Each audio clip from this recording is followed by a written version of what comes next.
하나님께서는 구원받은 성도로 살아가는 우리에게 말씀하십니다. 너는 내게 부르짖으라. 그러므로 우리가 하나님께 부르짖는 삶은 곧 우리의 신앙입니다. 구원받은 성도로서 하나님께 부르짖지 않는 삶을 산다면 그 삶은 불신자의 삶과 별반 다르지 않다는 사실을 우리에게 말씀하고 있는 것이죠. 그래서 신앙이 있으면 하나님께 부르짖고 신앙이 없으면 하나님께 부르짖지 않습니다. 그래서 오늘 말씀을 신앙은 하나님께 부르짖는 삶이라는 제목으로 말씀을 전하려고 합니다. 이 하나님께 부르짖는 신앙이 뭐냐? 다른 말로 말하면 기도하는 신앙이죠. 이 기도하는 신앙이란 뭐냐면 올바른 우리가 신앙인으로서 우리가 그리스도인으로서 살아가는 데서 가장 올바른 신앙인의 태도가 뭐냐면 하나님께 부르짖는 것입니다. 좀 더 구체적으로 이 하나님께 부르짖는 신앙, 기도하는 신앙에 대해서 좀 말씀을 드리려고 하는데, 첫 번째, 하나님께 부르짖는 신앙이란 하나님께 부르짖는 이 신앙은 거룩하고 신실한 신앙이라는 사실입니다. 내가 구원받은 성도로서 하나님께 부르짖죠. 여러분, 왜 내가 하나님께 부르짖을까요? 우리가 왜 하나님께 기도할까요? 그것은 신앙이기 때문에 그렇습니다. 물론 내가 하나님께 어떤 필요를 위하여 내게 이런 필요한 것들을 위하여 하나님께 부르짖습니다. 그러나 중요한 핵심이 뭐냐면 나의 신앙이 하나님을 의지하고 하나님을 찾고 하나님의 은혜를 구하는 신앙이 있기 때문에 그 하나님께 우리가 부르짖는 것이죠. 반면에 하나님을 믿지 않는 불신자들은 기도하지 않습니다. 왜요? 그들에게는 하나님께 부르짖는 신앙이 없기 때문입니다. 그래서 그들의 삶을 우리는 뭐라고 하냐? 불신앙의 삶이라고 하죠. 우리는 신앙의 삶을 살고 있는 것이고, 그래서 오늘 우리가 하나님께 기도하는 것은 우리의 삶이 곧 하나님 앞에 거룩하고 신실한 신앙이라는 사실을 우리에게 다시 한번 이야기하고 계시는 것입니다. 여러분, 불신자들은요, 삶이 아무리 힘들고 어려워도 하나님을 찾지 않습니다. 제가 지금까지 신앙생활을 하면서 예수를 믿지 않는 불신자들이 하나님께 기도하는 모습을 저는 한 번도 본 적이 없습니다. 아니, 기도는 뭐 둘째 문제라도 그들이 하나님이 나를 좀 도와주셨으면 좋겠다. 하나님, 지금 내가 이렇게 힘들고 어려운 삶을 살고 있으니까 하나님 저에게 은혜를 주세요 라고 하나님의 은혜를 구하는 불신자들은 단 한 번도 본 적이 없습니다. 왜 그러냐면 그들은 하나님을 믿고 의지하는 신앙이 없기 때문입니다. 그러나 오늘 구원받은 성도들은 우리의 삶 속에서 항상 하나님을 믿고 의지하는 신앙으로 살아갑니다. 또한 삶이 아무리 힘들고 어려울 때에도 하나님을 의지하는 것이죠. 하나님을 믿고 의지하는 그 신앙을 잃어버릴 수가 없는 것입니다. 이게 곧 하나님을 전적으로 믿고 의지하는 신앙이 있기 때문이라는 것이죠. 두 번째, 하나님께 부르짖는 신앙이란 뭐냐? 주의 말씀을 따르는 신앙입니다. 오늘 하나님께서는 우리에게 너는 내게 부르짖으라 말씀하셨잖아요. 그래서 우리가 그 말씀에 의지하여 우리가 열심히 하나님께 부르짖는 거예요. 간절함으로 부르짖을 수밖에 없는 것이죠. 오래전에 제가 평신도 시절에 새벽 기도를 이렇게 가면 평신도들 몇 분이서 누가 새벽 기도를 제일 오래 하느냐, 마치 경쟁이라도 하듯이 그렇게 기도를 열심히 하는지 몰라요. 하여튼 뭐 새벽 기도를 가면 목사님이 제일 마지막까지 기도를 하시더라고요. 항상. 그래서 목사님이 나오실 때 교회 문을 잠그시고 또 우리를 또 목사님 교회 차로 또 다 데려다 줘요. 제가 그걸 보면서 왜 사람들이 저렇게 새벽기도를 늦게까지 할까? 저는 목사님이 그렇게 늦게까지 기도하는 건 당연하다고 여기는데 어느 집사님은 늦게까지 기도를 하는 거예요. 그래서 제가 하루는 궁금해가지고 친한 집사한테 물어봤어요. 김 집사님 무슨 기도를 그렇게 오래 하냐고, 무슨 기도를 그렇게 오래 하시냐고. 그랬더니 그 집사님 그때 당시 남편 되시는 분이 교회를 나오기 위해서 나오는데 신앙이 그렇게 불붙는 신앙이 아니기 때문에 그냥 오다가 마음 내키면 오고 마음 안 내키면 또 안 나오고 마음이 기분이 좋으면 나오고 기분이 안 좋으면 또 안 나오고 그런 분이 계셨어요. 그 집사님 하시는 말씀이 자기 남편을 위해서 그렇게 기도한다.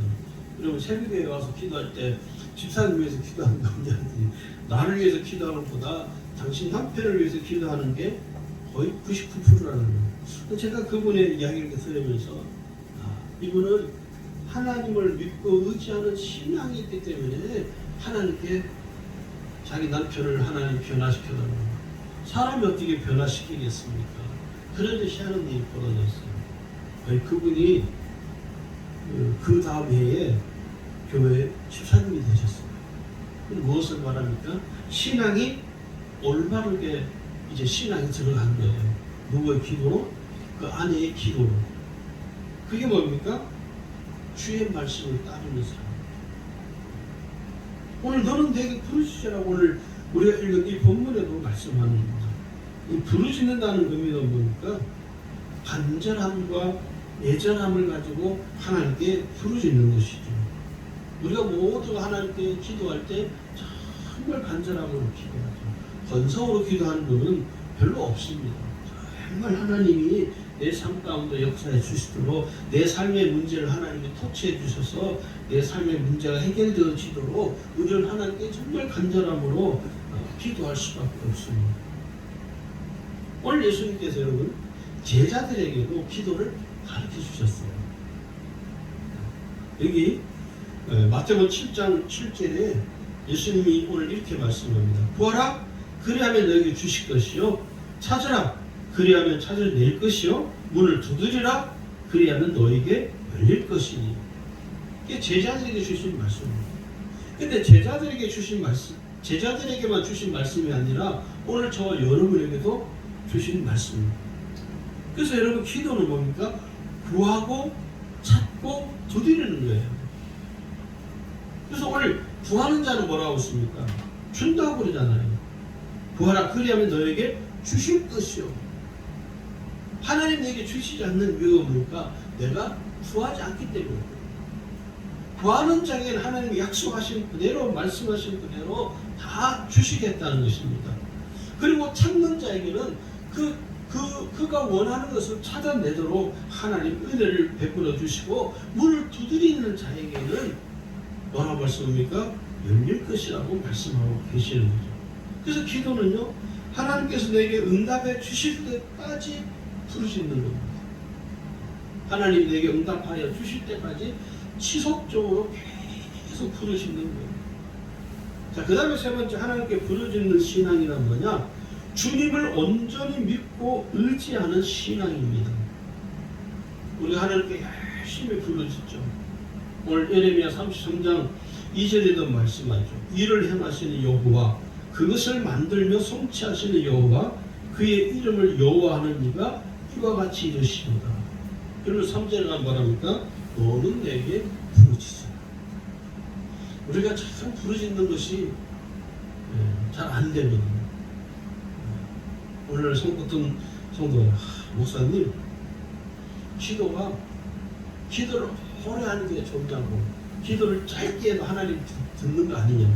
그분의 요지는 뭐냐면 기도하는 것이 너무 힘드니까 그냥 하나님, 내가 내 형편과 사정을 잘 아시는 하나님께서 내가 짧게 한마디 하나님 도와주세요 이렇게 해도 하나님이 내 기도를 들어주지 않느냐고. 물론 맞는 말입니다. 그러나 여러분, 우리가 하나님께 기도한다는 것은 뭡니까? 내가 주님을 믿고 의지하는 것이죠. 내가 주님을 믿고 의지하지 아니하면 기도하지 않습니다. 오늘 여기 분명히 본문에도 2절에도 일을 행하시는 여호와, 그것을 만들면 통치하시는 여호와, 그의 이름을 여호와라 하는 이가 이와 같이 우리에게 말씀하셨죠. 너는 내게 부르짖어라. 이 다니엘과 다윗의 공통점이 뭐냐면 삶의 어려움 속에서도 하나님을 찾고 하나님을 의지하는 신앙을 잃어버리지 않았다는 것입니다. 우리는 조금만 삶이 힘들고 고통스러우면 어떻게 합니까? 하나님을 의지하는 신앙을 잃어버리죠. 잃어버린다는 말이 무슨 말입니까? 하나님을 찾지 않는다는 거예요. 포기해버리는 것이. 다 손모아버리고 정말 삶에 정말 더 어려운 가운데 빠져야 그때서 가야 하나님을 근근히 하나님 도와달라고, 하나님 역사해 달라고 하나님을 찾죠. 근데 이 다니엘과 다윗은 그 어려운 가운데서도 어떻게 합니까? 하나님을 의지하는 신앙을 잃어버리지 않았습니다. 오히려 하나님을 더 의지하죠. 그 삶의 고통 가운데 있음에도 불구하고 더 하나님을 찾는 거예요. 더 하나님을 의지하는 거예요. 오늘 우리가 본받아야 할 신앙이 뭐냐? 다니엘과 같은 믿음입니다. 다윗과 같은 믿음이에요. 그 어려움 중에서도 하나님을 의지하는 신앙을 절대 잃어버리지 않는 그 신앙이 오늘 우리가 본받아야 될 삶이라고 여겨집니다. 그 다음에 네 번째, 하나님께 부르짖는 신앙은요, 기도 응답이 이루어지는 축복의 삶입니다. 하나님께서는요, 오늘 부르짖는 자들을 위하여 이미 무엇을 예배해 놓으셨냐면 기도 응답이라는 축복을 하나님 예배해 놓으셨습니다. 우리가 실제로 기도 응답에 대해서 응답을 통해서 받는 그 은혜를 경험하지 못하게 되면요, 기도하는 것에 대해서 그렇게 내가 하나님께 부르짖는 것에 대해서 그렇게 마음이 전적으로 하나님 그 마음이 나가지 않는 거예요. 그러니까 이런 거죠. 기도의 기도 응답의 그 축복을 경험한 사람은요, 기도하세요 말 안 해도 본인이 기도하는 자리로 나옵니다. 그런데 이 기도 응답의 축복을 경험하지 못한 사람은요, 이게 잘 이해가 안 되는 거예요. 지금 내가 이렇게 삶이 힘들고 어려운 가운데 있는데 뭘 자꾸 기도하라고 그러냐. 하나님이 좀 살아 계시다면 알아서 좀 내 형편과 처지를 아신다면서 왜 하나님은 내 삶에 은혜를 베푸지 않느냐고 푸념만 늘어놓게 된다는 것이에요. 그러나 기도 응답이 있다는, 그 축복이 있다는 사실을 믿는 사람은 어떻게 합니까? 하나님께 매달릴 수밖에 없다는 것이죠.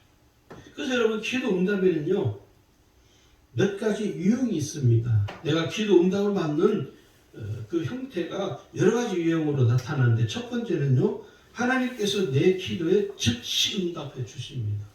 즉시 응답해 주십니다.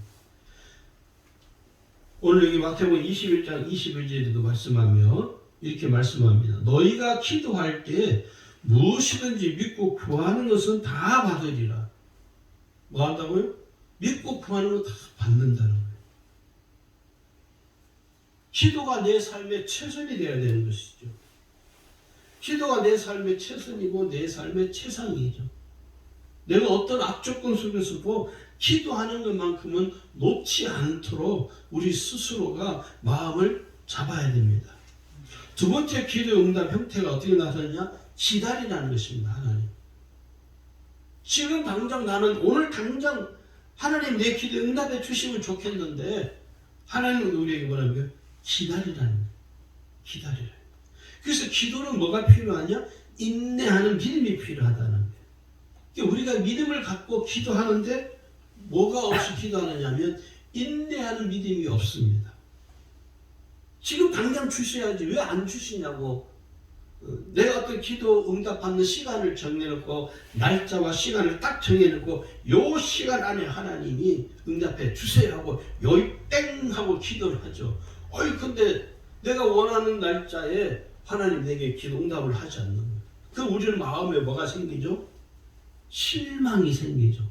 에이, 그럼 그렇지.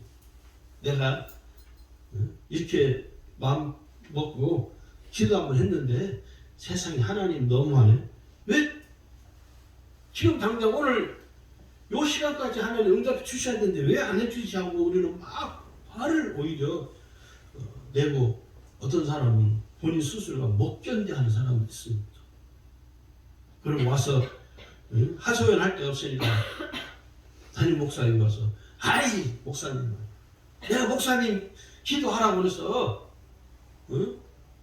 기도했는데 하나님 왜 내 기도에 응답해 주지 않느냐고 목사님 책임지세요 그러는 분도 있어요 실제로. 그러면 제가 여러 만났습니다. 오히려 와서 화를 내면서 하나님 이럴 수 있느냐고 하나님 내 거 다 안다면서요. 왜 그렇습니까? 자기가 시간을 정해놓은 거예요. 그런 기도는 잘못된 기도이죠. 하나님 기다리라는 거예요. 할렐루야. 기다리라는 거예요. 기다려. 그 다음에 세 번째는 기도 응답 형태가 세 번째가 있는데 그게 뭐냐? 기도의 내용을 바꾸라는 것입니다.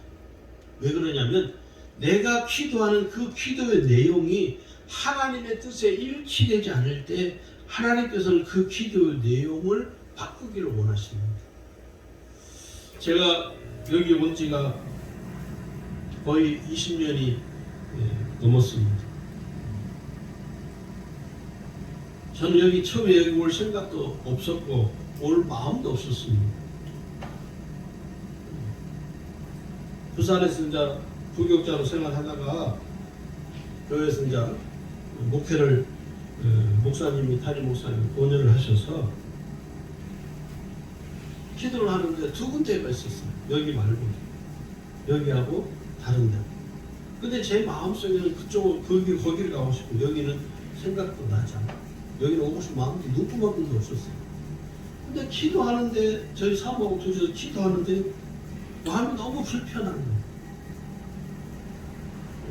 제 인간적인 마음으로는 좀 더 편한 데 가서 좀 더 편한 곳에 가서 교인들이 그래도 있는 곳에 가서 목회를 하고 싶은데 교인도 거의 없는 이곳에 온다는 것은 상상도 하지 않았습니다.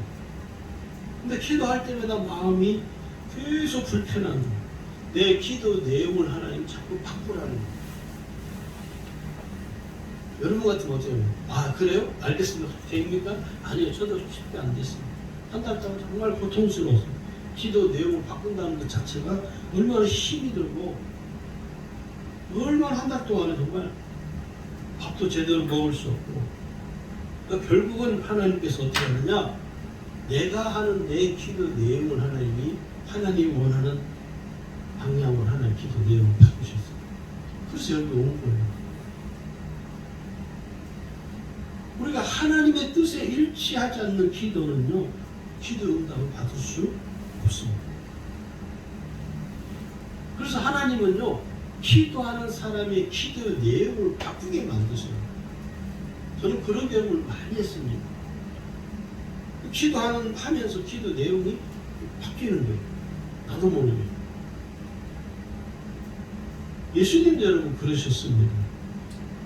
예수님도 자기의 뜻을 완전히 포기하고 하나님의 뜻을 전적으로 받아들이는 기도가 겟세마네 기도입니다. 오늘 많은 성도들이 겟세마네에서 예수님이 땀방울이 핏방울처럼 보일 정도로 기도했다는 건 알고 있지만 그 기도를 왜 했는지는 잘 알지 못하는 경우가 있어요. 그것은요 자기의 뜻을 예수님이 포기하는 거예요. 그래서 하나님의 뜻을 전적으로 받아들이는 거예요. 예수님도 그러셨다니까. 예수님이 이렇게 기도하죠. 할 수 있거든요 아버지요. 이 잔을 내게서 지나가게 하옵소서. 십자가에 매달려 죽는 그 죽음의 고통을 예수님도 알기 때문에 이 죽음만큼은 예수님도 피하고 싶었던 거예요. 그건 예수님 뜻이었죠. 그런데 예수님 자신도 자기의 뜻을 완전히 포기하고 하나님의 뜻을 전적으로 받아들이는 기도를 합니다. 또 오늘 우리에게 무슨 기도가 필요하냐? 예수님과 같은 기도가 필요합니다. 그래서 내가 원하는 기도 내용과 하나님이 원하는 뜻과 다를 때는요 하나님 우리에게 기도하는 내용을 바꾸라고 우리에게 말씀할 때가 있습니다. 마지막으로는요, 안 된다라는 거예요. 안 된다. 내가 기도 응답을 받기 위해서 했는데 하나님이 NO 그러는 거예요. 안 돼. 줄 수 없어. 응답할 수 없어. 이래 되면요, 그것 또한 기도의 응답이라고 봐야 돼요. 예를 들어서 이런 거예요. 여러분 집에 있는 싱크대에 있는 칼이 있죠. 음식을 요리하는 큰 칼이 있잖아요. 여러분 그 칼을 3살 된 아이한테 줄 수 있나요? 줄 수 없습니다. 왜요? 그 칼을 주는 순간 그 아이에게는 생명의 위태로워요. 어떤 일이 일어날지 알 수 없기 때문에 똑같습니다. 하나님께서 내가 원하는 기도에 응답해 주지 안 된다고 말할 때에는 그 기도 응답 받은 것이 내게는 오히려 마치 어린아이, 3살 된 어린아이에게 칼을 쥐어주는 것 같은 맥락이에요. 그래서 하나님은 때로는 내게 안 돼! 라고 하나님은 응답을 하실 때가 있습니다. 이해를 해보세요. 이걸 우리가 잘 분별해 봐야 됩니다. 그러면 왜 우리가 하나님께 부르짖어야 되느냐 하는 이유입니다. 오늘 구원받은 성도는요, 기도하는 삶을 사는 사람들입니다. 반면에 기도하지 않는 사람은요, 구원받은 성도라고 말할 수가 없다는 거예요. 오래전에 제가 전도사로 사역할 때 그분이 지금은 장로님이 되셨습니다. 그때는 집사님이셨어요. 그분이 그런 간증을 하시더라고요. 당신이 서울에서 생활하다가 이제 고향으로 가야겠다. 그래서 온 식구가 다 고향인 부산으로 내려왔어요. 그 대기업에 다녔던 분인데 이분이 부산에 내려와서 새벽기도를 나와서 기도하는 거예요. 그리고 금요 지금은 철학기도가 없었지만 옛날에는 철학기도 했거든요. 철학기도에 금요 철학기도 나와서 철학기도 하시고, 그래서 금요 철학기도에 나와서 저하고 늘 짝기도를 늘 같이 했어요. 그 집사님이 꼭 기도할 때마다 저에게 부탁하는 게 있어요. 당신의 이런 기도 제목을 저에게 나눠주면서 기도해달라고. 근데 그 금요 철학 기도하는 시간에 짤막하게 한 2-3분 간증을 서로 하게 하고 기도를 했습니다. 근데 그 시간, 짧은 시간에 그 집사님이 그런 고백을 하시더라고요. 당신이 부산에 처음 내려왔을 때 한 평도 채 되지 않는 사무실을 얻어가지고 매일 새벽기도교회 와서 새벽기도 끝나고 집에 가서 아침 먹고 이제 출근을 하면 한 8시쯤에 출근을 해요. 그러면 가장 먼저 했던 게 추운 겨울날 그 추운 바닥에 그 사무실 바닥에 무릎을 꿇고 하나님께 울면서 기도했다. 하나님께 울면서 기도했다. 근데 하나님이 그 기도에 응답을 해주셨어요. 사업이 점점점 확장되어져요. 지금은요, 직원이 아주 많아져서 기업도 엄청 커지고요. 그분이 그런 얘기 하시더라고요. 당신은 이 기업, 자기가 하는 이 기업이 자기 개인 게 아니라고. 그래서 그걸 상장을 했어요. 자기 마음대로 하질 않아요. 그분은 투명하게 경영을 하고 싶다는 거예요. 지금 그렇게 하고 계세요, 실제로. 오늘 우리가 이 하나님께 기도한다는 건 우리의 삶의 실제 문제이기도 하죠. 우리 생존의 문제이기도 하고, 내가 그리스도인으로 살아가는데 내가 그리스도인이다. 나는 구원받은 사람이다. 나는 하나님의 자녀이다라는 것을 가장 먼저 증명할 수 있는 게 뭡니까? 기도하는 겁니다. 할렐루야. 기도하는 사람이 곧 그리스도인이에요. 기도하지 않는 사람은요, 그리스도인이라고 말할 수가 없다는 것이죠. 그럼 왜 우리가 하나님께 부르짖어야 되느냐? 첫 번째는요, 하나님의 뜻을 깨닫기 때문입니다. 우리가 하나님께 기도하면 하나님의 뜻을 알게 되고 깨닫게 됩니다. 왜 우리가 신앙생활을 하면서 신앙생활의 어려움을 호소하는 것입니까? 우리가 예수를 믿고 하나님을 때로는 이렇게 하나님을 의지하지 않다가도 또 하나님을 의지하고 그런 줄 아십니까? 하나님이 살아계신 것은 분명하거든요. 그런데 우리의 신앙에서 우리가 참 힘들고 어려운 게 뭐냐면 하나님의 뜻을 모르기 때문에 하나님의 뜻을 알지 못한 채 신앙생활을 하기 때문에 예수는 믿지만 교회는 열심히 다니기는 다니지만 삶의 어려움을 만나게 되고 삶의 문제 속에 들어가게 되면요, 참 이게 삶이 너무 흔들리는 거예요. 어떤 분이 그러시더라고요. 자기 자신도 자기도 자기 자신을 볼 때 참 괴롭다는 거예요. 어떤 때는 하나님 계시는 것 같기도 하고 어떤 때는 안 계신 것 같기도 하고 이게 자꾸 헷갈린다는 거예요. 왜 그러냐? 그걸 가르쳐서 뭐라 하냐면 세월을 허비한다고, 삶을 방황한다고 말하는 거예요. 그거는 왜 그런 삶을 방황하느냐? 하나님의 뜻을 모른 채 신앙생활을 하기 때문에 계속 혼자 갈등하는 거예요. 계속 끊임없이 조금만 어려움을 당하고 그러면 하나님 안 계시는가? 하나님 왜 나한테 이런 시련을 주지? 왜 하나님 내게 하필 내가 뭘 잘못했다고 하나님 내게 이런 시련을 주고 고난을 주는 거야? 라고 하나님을 향하여 원망하고 불평할 수밖에 없죠. 왜요? 하나님의 뜻을 모르기 때문에. 하나님의 뜻을 모른 채 신앙생활하는 것은 가장 어리석은 삶입니다. 그래서 우리가 기도를 왜 하느냐? 하나님의 뜻을 깨닫기 위해서 기도하는 거예요. 오늘 너는 내게 부르짖으라고 말씀하셨잖아요. 그러면서 오늘 뭐랍니다. 내가 알지 못하는 크고 비밀한 일을 내게 보이리라. 그게 뭡니까? 크고 비밀한 일이 뭐예요? 하나님의 뜻이에요. 할렐루야. 하나님의 뜻 내가 어떻게 알고 깨달을 수 있습니까? 기도하면 하나님께서 성령께서 나로 하여금 하나님의 은혜를 하나님의 뜻을 깨닫게 하시는 은혜를 베풀어 주시는 것입니다. 두 번째 우리가 왜 기도해야 되느냐면 기도는 영적 전쟁이며 악한 마귀의 괴계를 꺾는 강력한 영적 무기입니다. 할렐루야. 여러분 우리가 기도할 때 악한 마귀가 우리를 해할 수 없습니다. 우리가 살면서요 이 날마다 악한 마귀와의 영적 싸움에 우리가 서 있는 거예요. 어떤 분은 실제로 영적 전쟁이 뭔지도 모르고 시작하는 분들이 많습니다. 영적 전쟁이라는 말 자체를 저도 20살 때 예수를 믿었지만 제가 거의 한 30대 초반이 될 때까지 영적 전쟁이라는 말을 저는 들은 적이 없어요. 이 기도는 뭐냐?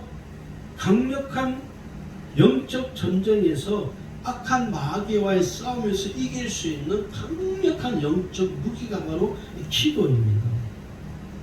그래서 여러분 이 악한 마귀는요 구원받은 성도가 기도하지 못하도록 온갖 방해를 하는 거예요. 온갖 방해 공작을 펼치는 거예요.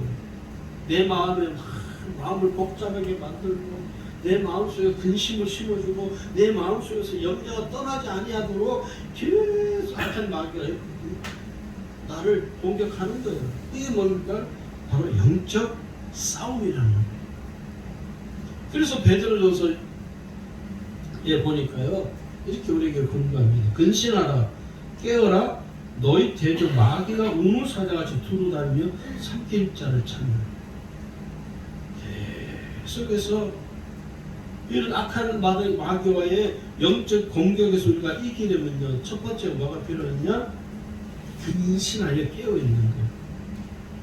그리고 두 번째는요 하나님의 말씀과 기도로 내가 무장하는 것. 디모데전서 4장 5절이죠. 하나님의 말씀과 기도로 거룩하여 지니라. 내가 나 자신을 완전 무장할 수 있는 도구가 뭡니까? 말씀과 기도입니다. 세 번째는요 왜 기도해야 되느냐? 삶의 모든 문제를 해결하는 능력이기 때문에 기도해야 됩니다. 우리가 알 수 없는, 내가 알 수 없는 수많은 삶의 문제 속에 우리가 갇혀 살거든요. 그 삶의 문제를 내가 다 알 길이 없죠. 내가 원하지 않았는데 어떤 어려움을 당하기도 하고, 내가 이 문제만큼 피하고 싶었는데 그 문제 때문에 공격을 당하기도 하고, 그래서 우리의 삶의 문제가 끝이 없잖아요. 끝이 없는 거예요. 계속 어려움이 찾아오고, 또 어려움이 끝나면 또 다른 어려움이 찾아오고.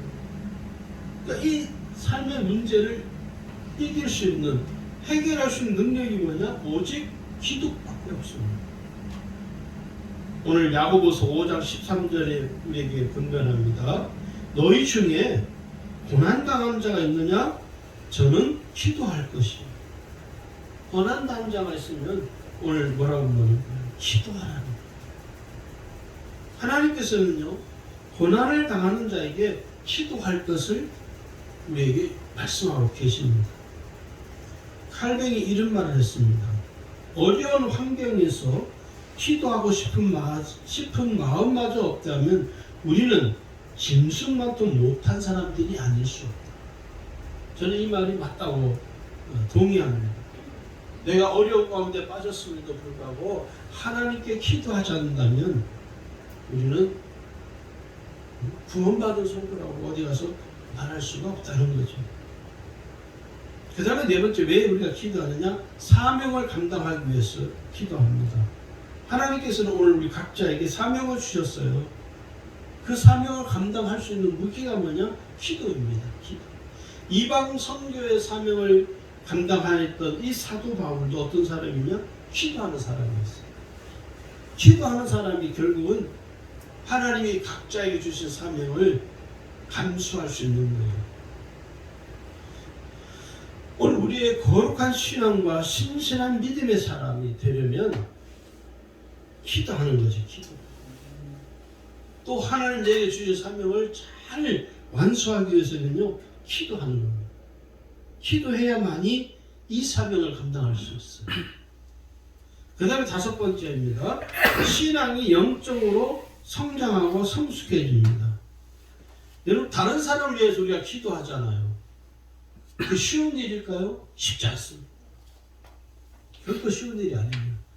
다른 사람을 위해서 정말 나의 기도 제목이고 저런 간절한 마음을 가지고 애절한 믿음을 마음을 담아서 기도하는 것은 쉽지 않습니다. 한두 번은 할 수 있겠죠. 그러나 그 다른 사람을 위해서 오랫동안 지속적으로 빠지지 않고 매일 기도한다는 건요, 쉽지 않습니다. 이걸 누가 할 수 있느냐? 신앙이 영적으로 성숙한 그리스도인이 할 수 있어요.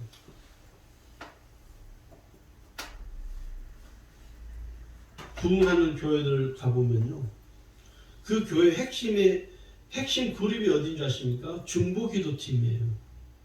오래전에 우리 한국교회 중보기도 사역을 소개한 교회가 있어요. 서울에 그 분당이 지금 지구촌 교회라고 이동원 목사님이 목회를 하실 때 침례. 그분이 한국교회 제일 먼저 소개한 사역이 뭐냐면 중보기도 사역이었습니다. 그 전까지는 중보기도라는 말 자체를 한국교회에서 쓰지 않았습니다. 네. 선교단체에서나 중보기도 사역 이런 걸 이야기하고 그랬지, 교회 안에서는 중보기도라는 말을 쓰지 않던 시절이었습니다. 근데 그 교회에서 이 중보기도 사역 세미나를 했어요. 저도 그래서 들었는데, 거기서 핵심이 뭐냐면 교회를 강력하게 부흥시키고 성도들로 하여금 신앙생활, 온전한 신앙생활 하는 데 있어서 그 원동력이 어디냐면 중보기도 팀에 있다는 거예요. 그러면서 이 중보기도 팀에는 신앙이 이제 예수 믿는 사람들은 들어올 수가 없다는 거예요. 그게 무슨 이야기냐면 신앙이 정말 영적으로 성장하고 영적으로 성숙한 사람만이 이 중보기도 사역을 할 수 있다는 거예요. 그래서 제가 그 사역을 세미나를 듣고 제가 섬기던 교회에 와서 중보기도 사역팀이 이제 가동이 됐어요. 문제가 생기더라. 쉽게 말해서 이 중보기도 팀을 만들기 위해서 인원을 채운 거예요. 쉽게 말하면 아무나 들어와서 이 중보기도 사역팀이 들어오라고 시킨 거예요. 훈련시키면 된다고 생각을 한 거죠. 근데 그게 큰 착각이었다. 신앙이 영적으로 성숙하지 못하니까 문제가 생기는데요. 여기저기서 터지더라고요. 은밀한 기도가 있거든요. 특별 기도 요청하는 것들이 있어요. 이게 영적으로 성숙하지 못한 사람이 중보기도 팀을 하다 보니까 어떤 A라는 집사님이 그 중보기도를 특별히 요청해서 비밀 다른 사람들이 알지 못하도록 하는 그 기도 요청을 특별 기도를 요청을 했는데 그게 일반 다른 성도들에게 이게 많이 새어 나가 버린 거예요. 그래서 시험이 돼가지고 시험 든 사람은 다른 교회 가버린다고 그러고 막 이게 뭐 난리가 아니었어요. 왜 그러냐? 영적으로 미성숙한 사람이 영적으로 성장하지 못한 미성숙한 사람은요, 이 중보기도 사역을 다른 삶을 위해서 기도하는 사역을 감당할 수 없는 겁니다. 성숙한 사람만, 영적으로 정말 성숙한 사람만이 다른 성도들 위하여 은밀한 기도의 제목을 가지고 기도해 줄 수 있다는 거예요. 여섯 번째는요, 살아계신 하나님의 은혜를 경험하고 체험한다는 것입니다. 왜 기도하느냐? 하나님의 은혜를 경험하고 체험하기 위해서 기도하는 거예요. 우리가 기도하면 일반 사람들이 알 수 없는, 경험하지 못한 은혜를 경험하잖아요. 그 다음에 마지막으로는요, 기도하면 모든 시험을 이기게 됩니다. 시험에 들거나 빠지게 되면 삶이 곤고해지고 살아계신 하나님의 은혜를 경험할 수가 없잖아요. 그러니까 이런 낭패를 당하지 않게 만드는 게 뭡니까? 기도입니다. 기도하는 사람은요, 어떤 어려움이라도 어떤 시험에 드는 문제가 발생해도 그 시험에 넘어지지 않더라고요. 실제로 보니까. 진짜 마지막입니다. 기도하면요, 불신앙이 무너지고 마음의 평강이 임합니다. 오늘 빌립보서 4장 6절을 여러분 이 말씀을 같이 좀 보실까요? 기도하면 마음이 평안해져요. 불안한 마음이 사라지죠. 오늘 이 빌립보 4장 6절을 읽고 마무리하도록 하겠습니다. 같이 읽어볼까요? 아무것도 염려하지 말고 오직 모든 일에 기도와 간구로 너희 구할 것을 감사함으로 하나님께 아뢰라. 아멘.